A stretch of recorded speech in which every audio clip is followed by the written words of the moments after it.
성부와 성자와 성령의 이름으로 아멘. 하늘에 계신 우리 아버지의 이름이 거룩히 빛나시며 아버지의 나라가 오시며 아버지의 뜻이 하늘에서와 같이 땅에서도 이루어지소서. 오늘 저희에게 일용할 양식을 주시고 저희에게 잘못한 일을 저희가 용서하오니 저희 죄를 용서하시고 저희를 유혹에 빠지지 않게 하시고 악에서 구하소서. 아멘. 성부와 성자와 성령의 이름으로 아멘. 예, 우리 성황리에 혈기가 넘치는 것 같습니다. 예. 우리 일본당이 64년째 되는 해죠. 많은 사제들이, 수도자들이, 회장님들이 신앙의 모범을 보이시고 가르쳐 주신 거 밑에 다 깔려 있으시라 봅니다. 그걸 바탕으로 해서 우리가 더 성장을 해야죠. 과거에 배운 것에 머물지 않고 과거에 배운 것, 익힌 것을 토대로 해서 자꾸 한계를 넘어서야죠. 그래서 초보적인 그런 신앙에 머물지 않고 성숙한 신앙으로 나가기 위해서 우리가 교육을 하는 겁니다. 교육의 목적은 더 성장하기 위해서, 성숙한 신앙으로 나가기 위해서 이런 학교를 하는 것입니다. 그러니까 아는 것도 계시고 좀 생소한데 전혀 몰랐는데 그렇게 반응할 수 있는데 우리가 다 할 수가 없습니다. 저도 지금 제가 신학교 들어가서 배우고 사제가 돼서 계속 공부를 하고 책을 보고 하는데도 모르는 게 너무나 많아서 지금도 하나님께 감사하게도 눈이 좋아서 계속 볼 수 있습니다.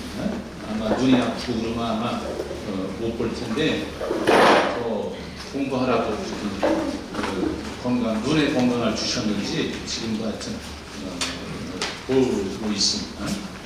책도 보고, 그 다음에 인터넷 뉴스도 보고, 그 다음에 뉴스도 보고, 감사한 거죠. 아름다운 자연 경관을 볼 수 있고, 여러분들에게 위해 봉사라고 은총을 주신 것 같아요. 예. 뭐 아시는 거지만 종교심이 뭐고 신앙심이 뭔지 우리가 초보 신앙에서 성숙한 신앙으로 나가기 위해서는 이거는 구별할 줄 알아요. 그래서 종교심이란 뭐냐? 종교적 믿음의 초보 단계다. 우리 인간은 우리 인간보다 더 신센 어떤 존재라든가 아니면 어떤 자연 지진이라든가 이거 어디 있어요? 태풍이라든가 어떤 이런 공격을 받으면 두려워하기 때문에 나보다 더 초월적인 존재가 우리를 보호해주고 지켜주길 바라는 그런 마음이 우리 인간에게는 다 있습니다. 그래서 우리 인간을 이끌어서 종교적인 존재다 이렇게 얘기를 하는 겁니다. 사회적인 존재다, 놀이하는 인간이다, 그런 표현이 있는 거예요. 인간에 대한 정의가 많죠. 그것처럼 생각하는 존재다, 그런 것처럼 우리 인간은 종교적인 존재다, 그런 표현을 정의를 내리고 있습니다. 종교적 믿음의 초보 단계다. 다 설명이 됐죠? 그래서 어떤 인간 이상의 힘을 의지하는 것, 인간은 어떤 우상에 기대는 것을 미신이라고 하고, 한글로 써놨었는데 제가 한자로만 써놨어요. 우상, 거짓 우자입니다. 거짓상이라는 거예요. 실상이 없는 거라는 거예요. 그 다음에 그것을 기대는 것을 미신이라고 한다. 그리고 그와 반대로 어떤 인격체나 신격에 의지하는 것을 일반적으로 종교한다. 이해가 됐죠? 어려운 거 없습니다. 그래서 어려운 거 없습니다. 종교 으뜸 종자거든요. 으뜸, 이게 지우자죠? 집에 신이 있다는 거죠. 집 안에. 그래서 한자 찾아보니까 사당이라는 뜻이에요. 개인 사당. 그래서 이게 종교적인, 신적인 거죠. 신적인 곳에서 가르친단 말이죠. 이걸 종교라고 해요. 그 다음에 이제 영어로는 릴리전이라고 있잖아요. 이거는 접두사죠. 네. 라틴어에도 릴리가레 그래서 릴리제레 이런 단어들이 많이 나와요. 다시 묶는다, 묶는다, 읽는다, 경전을 이런 의미를 담고 있어요. 그러니까 하느님께로 다시 연결시켜준다 뭐 그런 의미도 다 있어요. 좀 하느님과 관계되는 거죠. 릴리전은. 그래서 서양 언어에서는 이렇게 표현을 해요. 그래서 하느님과 다시 연결을 시켜준다. 그래서 신적인 존재야. 그래서 이거를 종교라고 한다.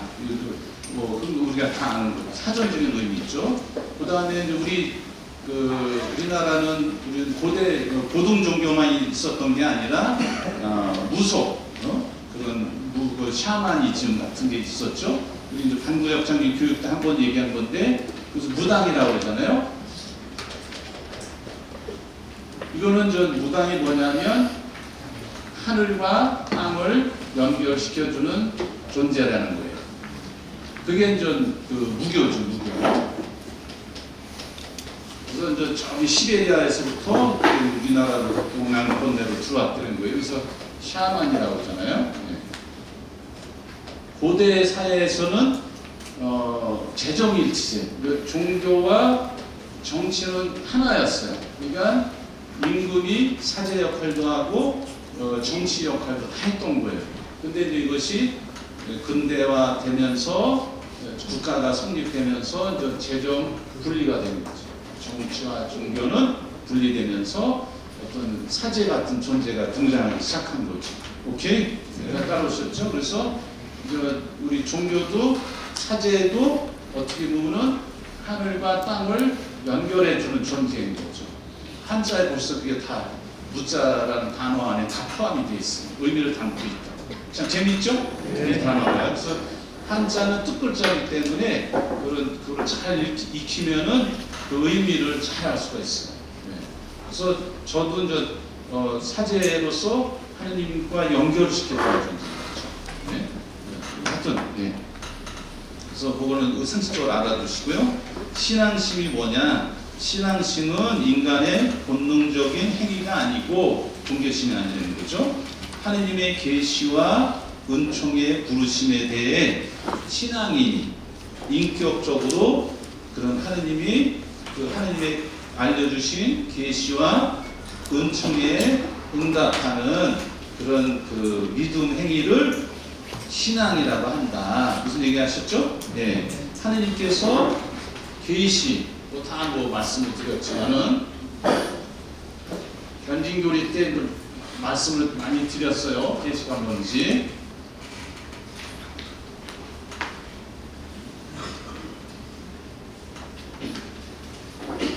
계시가 뭔지 말씀을 다 드렸어요. 아까 하느님과 관계된다고 했죠?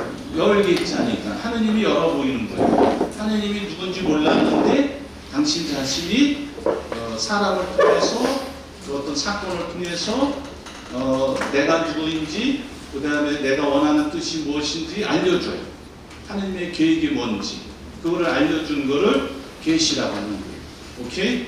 근데 우리 가톨릭 교회는 계시 종교인 거예요.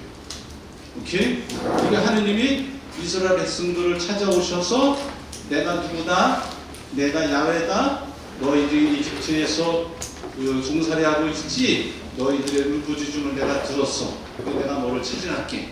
그래서 그 탈출기에 그 표현이 나오잖아요. 그러면서 하느님의 이름을 모세에게 알려줍니다. 그게 뭐예요? 그게 계시라고 합니다. 그 다음에 야곱한테는 그 돌베개에 차고 거기서 만나죠? 그런 어떤 어려운 상황에 하느님이 나타나.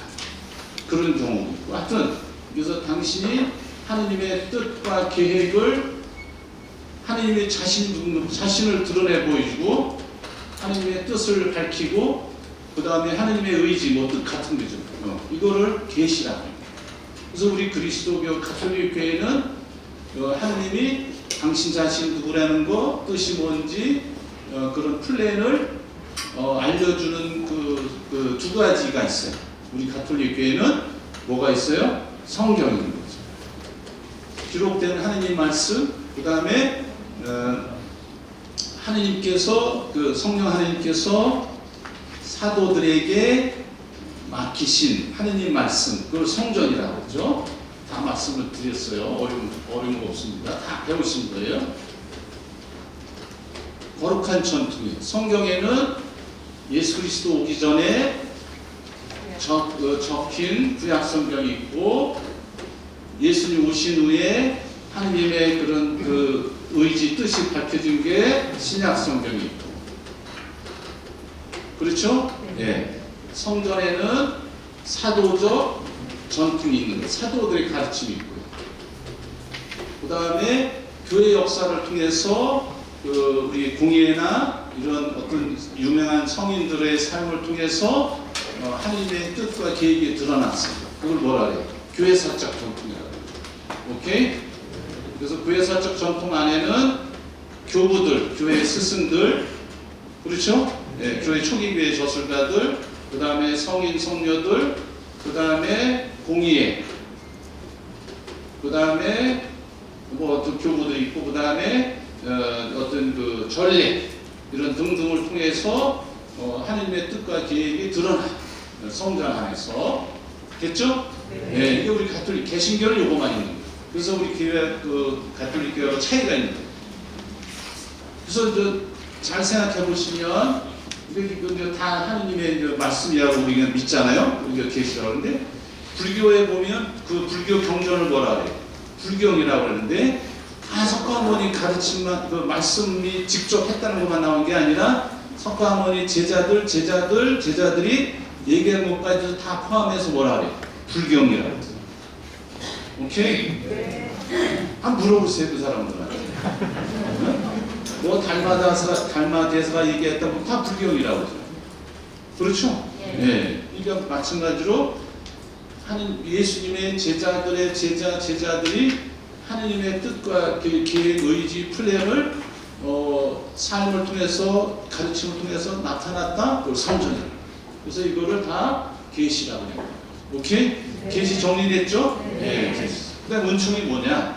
우리가 맨날 듣는 얘기인데 정확하게 이제 정리를 할 필요가 있는 거예요.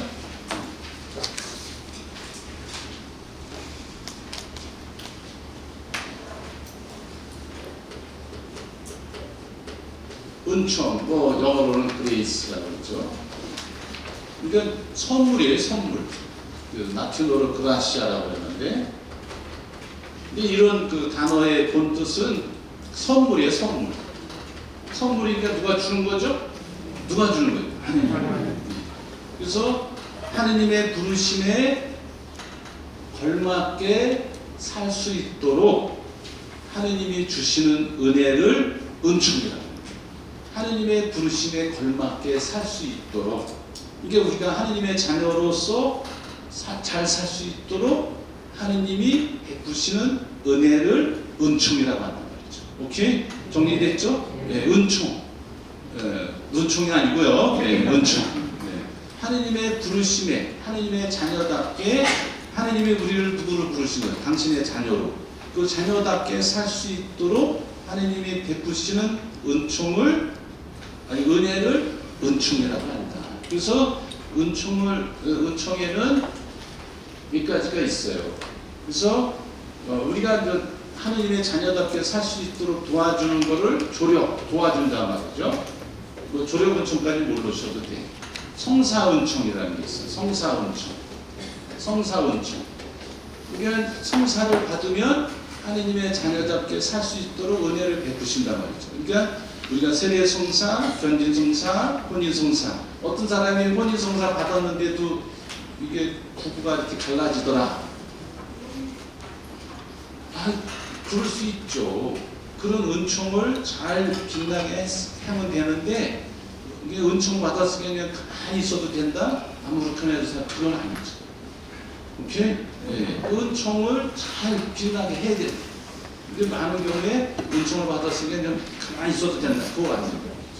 네? 그래서 성사은총 7가지 칠성사 받으면서 받는 은총이 있죠. 그 다음에 저 같은 사제인 경우는 뭐예요? 특별은총이라는 은사 그 공동체를 위해서 봉사하도록 베푸시는 은총이죠. 이게 뭐예요? 특별은총, 이게 그 상품성사를 얻게 되는 거죠. 오케이? 예. 이런 은총을 우리가 받으면서 종교심에서 신앙심으로 나갈 수 있다는 거죠. 오케이? 그 설명을 하고 있는 거예요. 그래 말씀에 응답할 산 거다. 신앙이 뭐냐? 잘 그거 아니 정의를 잘 기억하시면 돼요. 하나님의 말씀에 응답하고 사는 것, 이거를 신앙이라고 합니다. 그럼 어떻게? 하나님 말씀이 어디서 알 수가 있어요? 성경을 통해서. 아니면은 옆에 있는 우리 배우자, 부모님, 자녀를 통해서 하나님의 그런 말씀을 들을 수 있단 말이죠. 그 다음에 뉴스, 신문, 방송을 통해서도 하나님의 말씀을 들을 수 있단 말이죠. 오케이? 그래서 스위스의 유명한 신학자였던 사람이 한 손에는 성경, 한 손에는 신문. 그러니까 신앙생활은 혼자 열심히 하는 것만이 아니라 사회의 그런 어려움에 함께 할 줄 알아야 됩니다. 그게 참된 신앙입니다. 그걸 우리가 그 의미하는 거죠. 한 손에 성경, 한 손에 그 신문이라는 그 의미를 담고 있는 겁니다. 그 다음에 그럼 신앙과 믿음이 뭐냐? 같은 것 같으면서도 다른 것 같으면서도 그걸 섞여서 쓰고 있어요.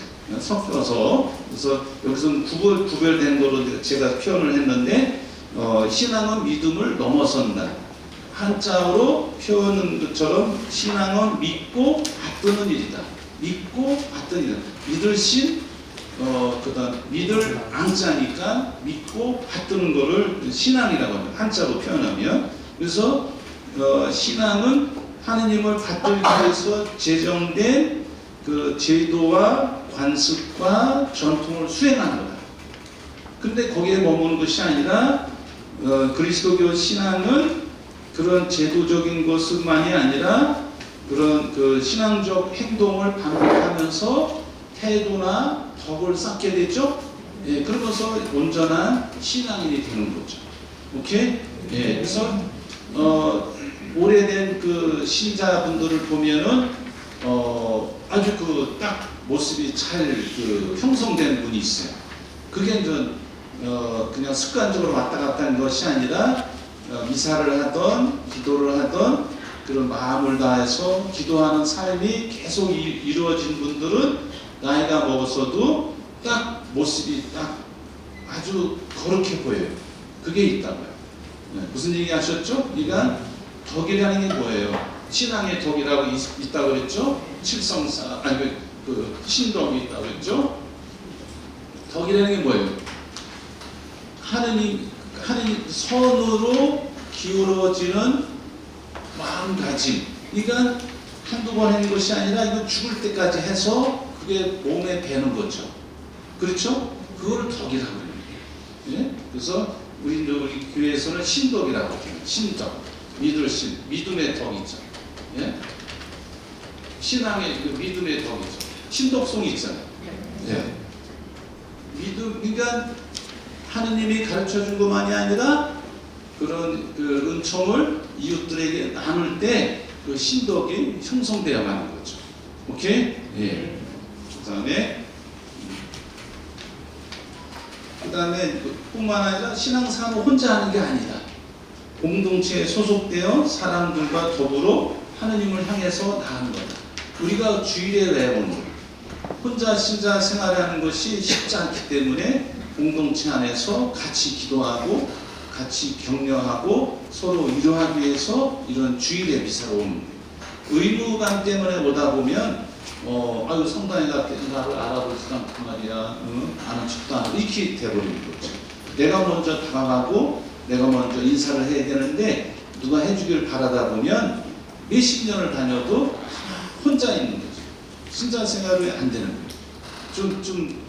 좀 표현하기가 거식한데 제가 미국에서 교부 사역하는데 우리나라 교수나 뭐 이런 분들이 이제 거기 미국의 유명한 대학에 안식년으로 가요.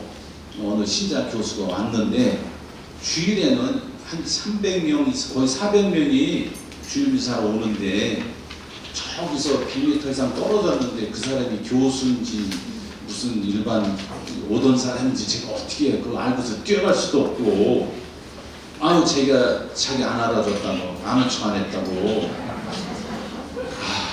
애돌도 아니고 교수가 있는 사람이 이렇게 말이나 돼 이게. 아유. 나중에 제가 이제 들었어요. 몇 개월 뒤에. 아니 신자도 여기 인사하고 있으면 자기가 오면 되지. 제가 저기 있는데 그 쳐다보고 이러시라고 손짓해요? 여기 온 분들하고 악수도 하고, 이게 우리 여기 계신 분들도 오해하지 마시고, 어떻게 하다 보면 이렇게 하다 보면은 옆에 있는 사람을 못 볼 수 있다고요. 아니 어떤 사람이 신부님 말이야 오랜만에 왔는데 쳐다도 안 본다고 이러는 분도 있다고요. 제가 어떻게 다 그 얼굴을 다 쳐다봐요. 아마 예수님도 못하실 거예요 오시면. 그렇게 이제 하지 마세요. 그래서 인사하고 싶으면 좀 기다렸다가 하시면 돼요. 그냥 지나치면은 제가 다 기억을 못해요. 지금도 8개월째 됐지만 저 사람은 내가 봤나 이런 분이 있어요. 이런 분이 있다고요. 평일미사 같은 경우도 저 사람을 내가 본 건가. 아까도 어떤 분이 면담하자고 했는데 처음 보는 분이에요. 근데 매일 미사를 오셨다는 거예요. 근데 내가 참 못 봤는데 매일 오셨다는 거예요. 이런 경우도 생긴다고요. 이게 제가 이제 성체 분배 앞에 나와서 앉으셨으면 제가 하니까 마주칠 일이 있었을 텐데, 뒤에 앉거나 그러면은 우리 회장님들이 하시니까 마주칠 일이 없는 거예요. 그러다 보니 놓치는 거죠. 성체가 왜 못 봤지? 그런 생각이 듭니다. 제가 웬만하면 평일에서 오는 분들은 눈에 다 들어오거든요. 좀 이상하다 싶으면은 타본당에서 저녁 미사 가기 어려우니까 열심히 오는 분이 있어요. 그건 뭐 오시는 거야 못 말리는 거죠. 근데 이제 와서 인사하시면 되거든요. 그럼 제가 또 반갑게 맞아드리고 또 좋은 일이 또 생길 줄 알아요. 제가 또 뭐가 있으니까 드리기도 하잖아요. 그냥 가는 분은 100년을 다녀도 아무것도 못 받아요. 하여튼 그래서 교회 공동체에 소속돼서 사람들과 더불어 내가 마음에 맞는 사람도 있고 싫은 사람도 있고 상처 준 사람도 있고 막 그래요. 근데 그런 거를 극복해 나가는 거죠. 삶을 통해서. 그래서 뭐 어떤 사람이 그 유리잔 멘탈이라는 표현을 해요. 너무 약하다는 거예요. 네? 우리 천주교 신자분들이. 그렇다 강하다고 이렇게 해야 되는 게 아니라 무슨 어려움이 아니면 이상한 소리 듣더라도 거기에 흔들리지 않는 거, 그런 강한 정신이 필요한 거죠. 네? 네. 그래서 너무 그 글라스 멘탈이라고 해요. 유리잔 멘탈 정신이라고 하죠. 약해면은 깨지잖아요. 그래서 그러지 않도록 네? 확고한 가질 필요가 있다는 거죠. 그거를 우리가 그 사회 생활만이 아니라 성당 안에서 와서. 그러니까 성당에 왜 그런 상처를 받기가 쉬우냐면 그런 다 기대만 하고 오는 거예요. 내가 다른 형제자매들한테 할 수 있는 게 뭘까? 그런 어떤 생각이 먼저 앞서면 그것이 이루어지지 않은 것에 대해서 섭섭해하거나 서운해하지 않는 거예요. 근데 기대를 잔뜩 하고 오니까 거기에 못 미치면 금방 실망을 합니다. 이런 사고를 살짝 바꿔보시면은 아마 달라질 거예요. 오케이?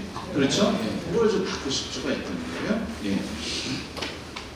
그 다음에 하느님을 신앙한다는 것은 하느님에 대한 관한 교리에 동의하는 거, 하느님을 느끼고 체험하기 위해 노력하는 거, 하느님과 인격적 관계를 맺고 그분을 닮고 재현하기 위해 애쓰는 것을 포함한다.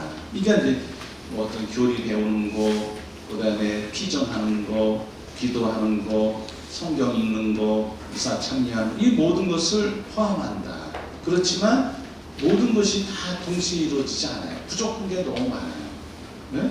교리에 대한 확신이 부족할 수 있고 하느님 그 관계나 체험이 흐릿할 수도 있고 또 어떤 때는 하느님을 닮기보다는 어떤 관습 규범에 얽매이는 율법학자 쪽으로도 우리가 떨어질 수도 있고, 그래서 그것을 다시 한번 성찰하고 또 다시 일어서는 거죠.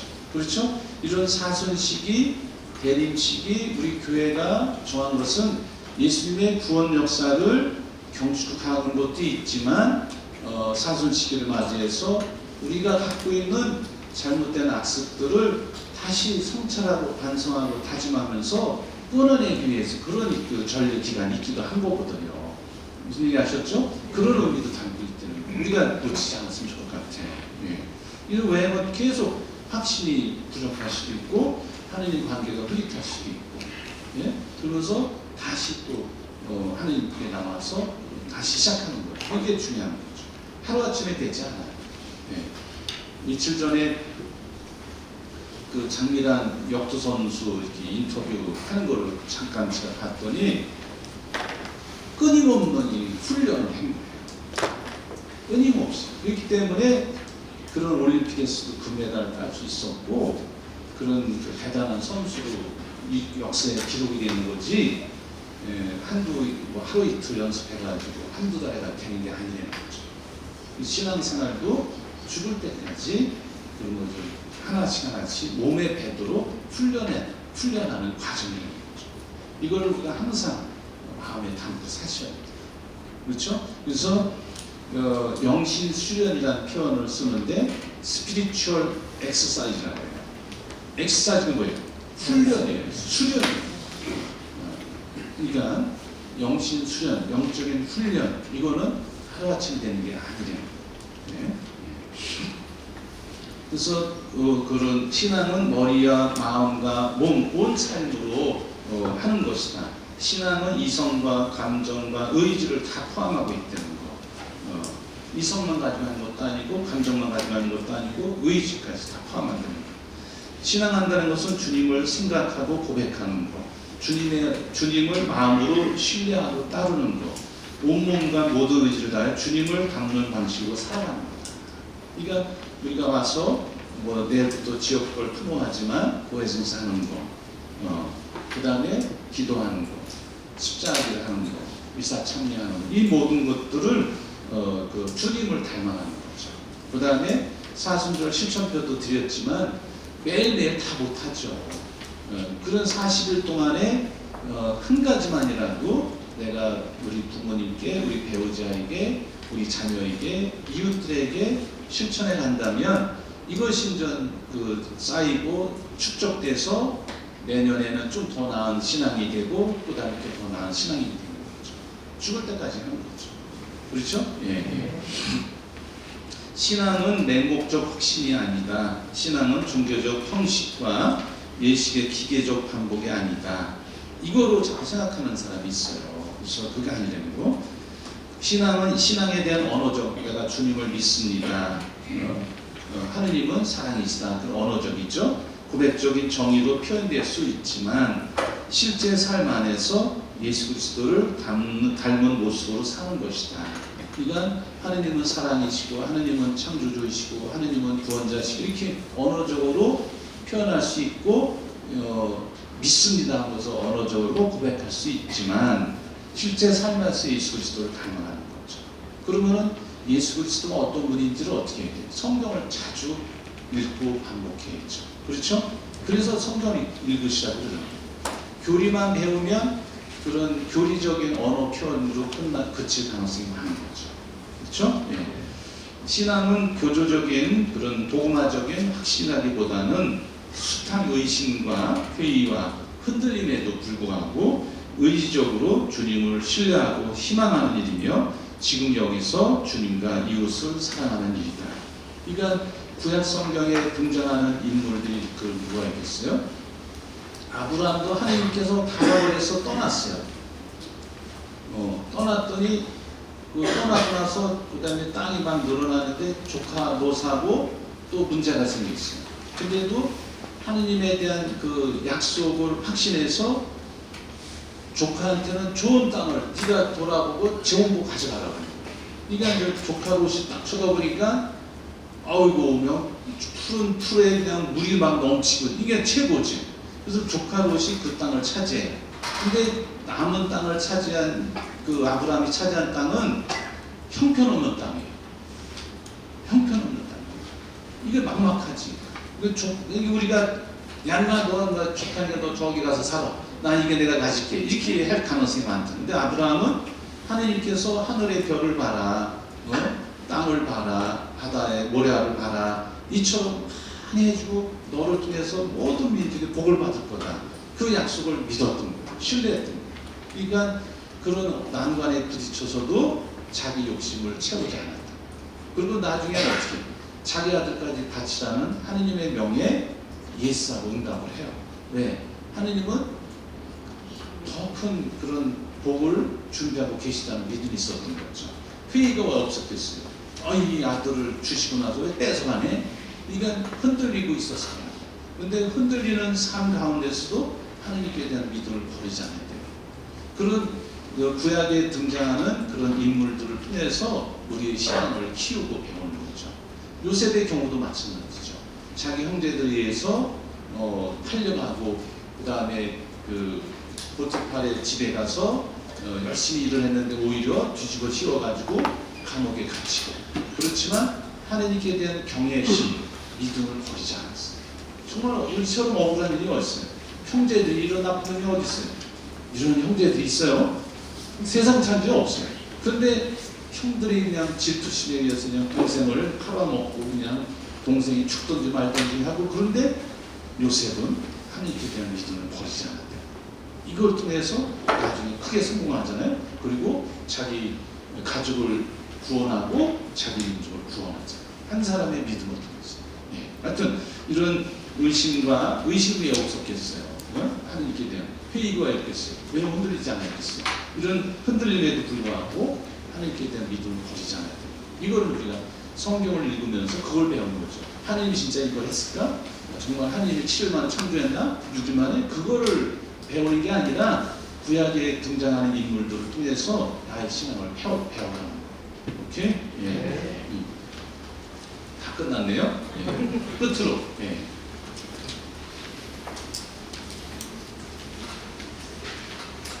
신앙에는 그 표층 신앙과 심층 신앙이라는 게 있어요. 들어보셨어요? 네? 듣는이 처음에?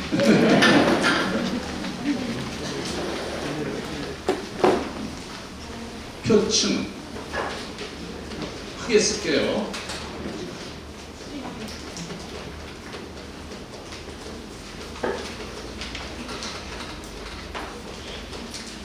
표층, 헛표자죠. 네. 그 다음에 심층, 심층 신앙.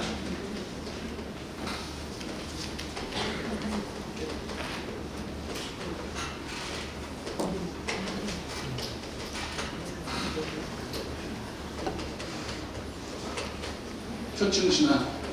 이거는 좀 우리가 하느님께 복을 청하고 축복을 청하고 뭐 필요하죠. 네, 필요한데 거기에만 우리가 머물러 있었으면 안 됩니다. 오케이? 네. 표층 신앙에만 머물러서는 안 됩니다. 심층 신앙은 뭐냐? 예수님께서 제일 먼저 발설하신 말씀은 뭐예요? 회개하고 복음을 믿어야 됩니다.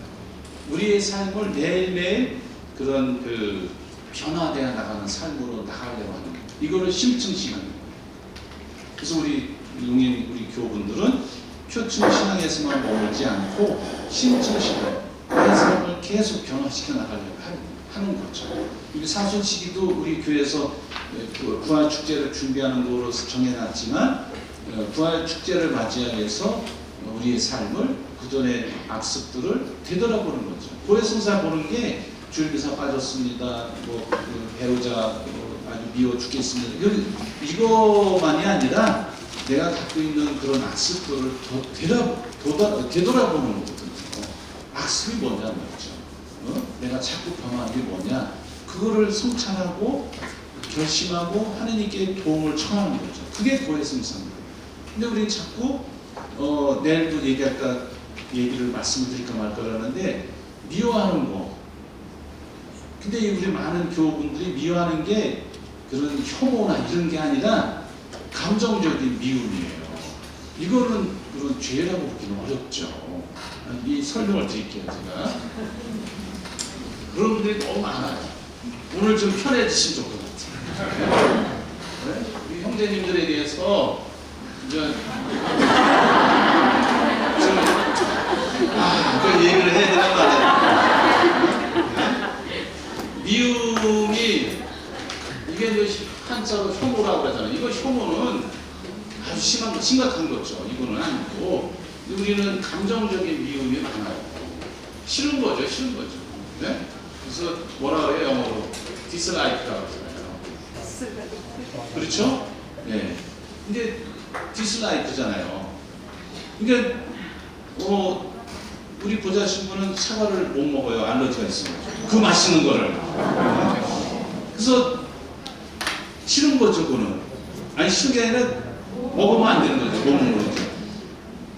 그런데 못 먹는다고 옆으로 제껴놓으면 문제가 없어요. 근데 이거를 버린다. 그러면 문제가 되는 거죠. 이거를 잘 구분하셔야지. 그렇죠? 내가 배우자가 싫어. 미워. 감정적으로. 그런데 배우자가 그냥 굶어 죽도록 놔뒀다. 이거는 죽인 거죠. 어디가 아픈데 배우자가 아픈데 아무것도 안 했다. 문제는 생겨요. 이걸 죄라고. 이거 아니 단순히 눈을 왜 구름 떴다고 이거를 죄라고 그러기는 어렵잖아요. 이게 감정적인 거죠. 이거 혐오는 헤이트. 잘못되기를 바랄 뿐만 아니라 잘못되게 그냥 뭐 온갖 육두문자를 쓰고 뭐 그냥 들고 가서 막 때리고 뭐 그러면 안 되는 거죠. 그거는 다른 거죠. 오케이? 그러니까 우리 신자분들 대부분이 여기에 머물러 있는 건데 이것처럼 자꾸 고백을 하는 분들이 너무 많아요. 오케이? 이거를 잘 좀 식별하시면 좋아요. 그래서 그런 거는 좀 죄의식에 너무 안 빠지죠. 오케이? 근데 이제 미운 감정이 이게 더 아주 폭발할 지경이다. 그러면 이제 이리로 나가는 거지. 이리로 나가는 거지. 그럴 때는 30분이고 1시간이고 성당에서도 좋고 집에서도 좋고 마음을 가라앉히고 한번 돌아보는 거야. 내가 왜 남편한테 배우자한테 우리 자녀한테 자녀 아주 마음에 안 드는 자녀 있잖아요. 10번은 물어서 안 아픈 순간 없다고 그랬는데 거짓말이지 뭐. 그러니까 보고서 돌아보는 거예요. 내가 우리 배우자를 우리 자녀를 왜 내가 감정적으로 싫은가 미운가 돌아보는 거 성찰하고 아니면 나 만족을 위해서 그랬나 아니면 그냥 그런 걸 돌아보고 반성하고 결심하고 또 시작하는 거죠. 그러니까 여러분들이 하시는 내용을 보면은 감정적인 게 너무 많아요. 이게 이제 폭발할 경우에는 와서 성찰하고 그때 고해성사도 시작됩니다. 사사건건이 감정적으로 싫은 걸 자꾸 와서 할 필요가 없는 거죠. 무슨 얘기 하셨죠? 네. 그리고 주임사 빠졌습니다. 그게 그러니까 뭐예요? 표출 신앙인 거예요. 심층 신앙까지 가야죠. 나의 그런 악습, 그런 안 좋은 습관, 태도, 그런 모습들을 반성하고 성찰하는 거죠. 이런 신앙으로 나가야 되는 거예요. 이리로 왔다가 다시 갔다가 이렇게 계속 우리 신앙은 죽을 때까지 이렇게 하는 거예요. 성인들 빼놓고 성인들도 하루에 7번 넘어진다는 표현이 있어요. 우리 교회 그 표현 중에 그만큼 우리 성인들도 자주 넘어지고 다시 일어서는 되는 거예요. 그게 중요한 거죠. 그렇죠? 예. 그래서 저 바울 사도가 이제는 내가 사는 것이 아니라 그리스도께서 내 안에 사시. 이건 이제 내가 사는 거죠. 근데 심층으로 나가는 것은 그리스도께서 내 안에 사시는 거예요. 그걸 따라가는 거죠. 그래서 우리 가톨릭 신앙인들은 여기에만 머물지 않고 심층으로 내 삶의 태도, 자세, 그런 삶의 그런 방향 이런 것들도 자꾸 되돌아보는 거죠. 오케이? 네, 오늘 강의 내용 끝. 네.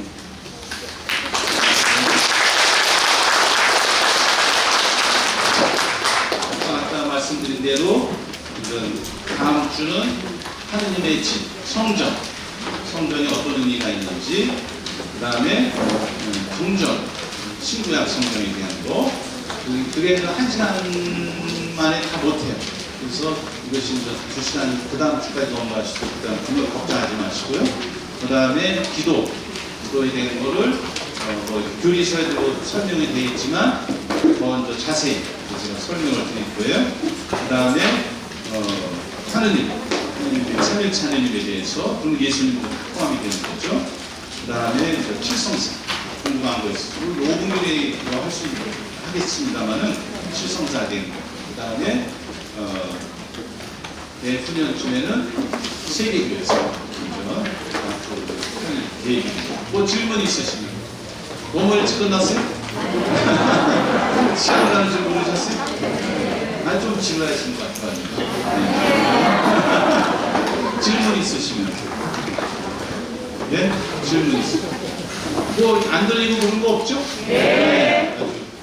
경청 태도도 아주 좋으시고 마이크가 좋아서 그런 것 같아요. 질문 있으세요? 질문 없으세요? 없으면 마치겠습니다. 고맙습니다.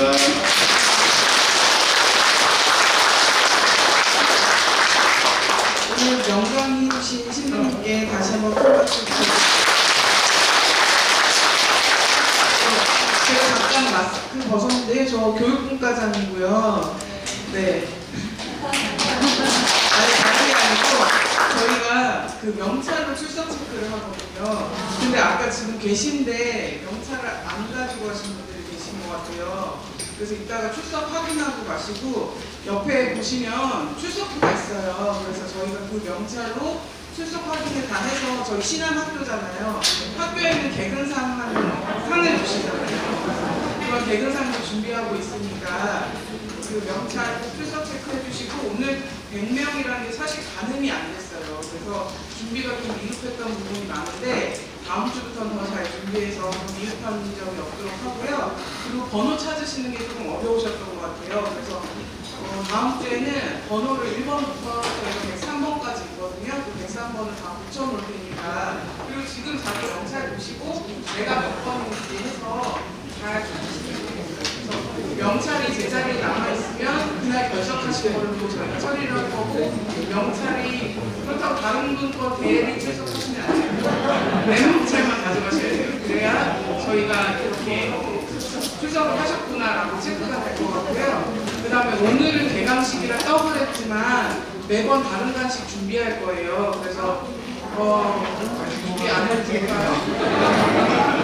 그래도 간식이 또 직장에서 바로 막바로 오시는 분들도 계셔서 간식이 또 필요하신 분들이 계세요. 그래서 저희가 10,000원을 냈지만 사실 이건 형식적인 비용이고 본당에서 1인당 80,000원씩 이렇게 내주셨어요. 그래서 넉넉하게 잘 준비를 할 거고요.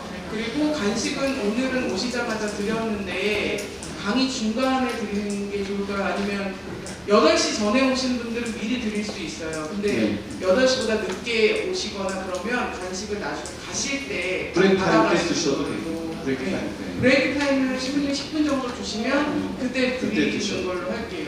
그래서 8시부터 아마 45분까지는 풀 강의를 하시고 10분 정도 휴식 시간 있을 때 그때 드리고 너무 배고프신데 8시 전에 오셨다 그런 분들은 살짝 먼저 드리도록 하겠습니다. 그 외에 제가 말씀 못 드린 거는 뭐 문자를 하든지 하도록 하겠습니다. 예, 고맙습니다.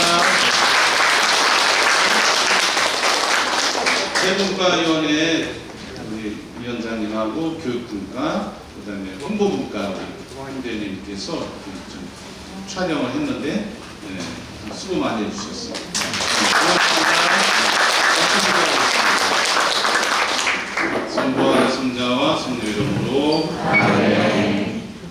하느님 아버지 당신의 말씀에 더 잘 응답하는 신앙이로 살기 위해서 여기 함께 우리 모여왔습니다. 우리 형제자매들 당신의 말씀으로 이끌어 주시고 당신의 은총으로 축복해 주소서. 우리 주 그리스도를 통하여 비나이다. 아멘. 성부와 성자와 성령 이름으로 아멘. 다음 주에 뵙겠습니다.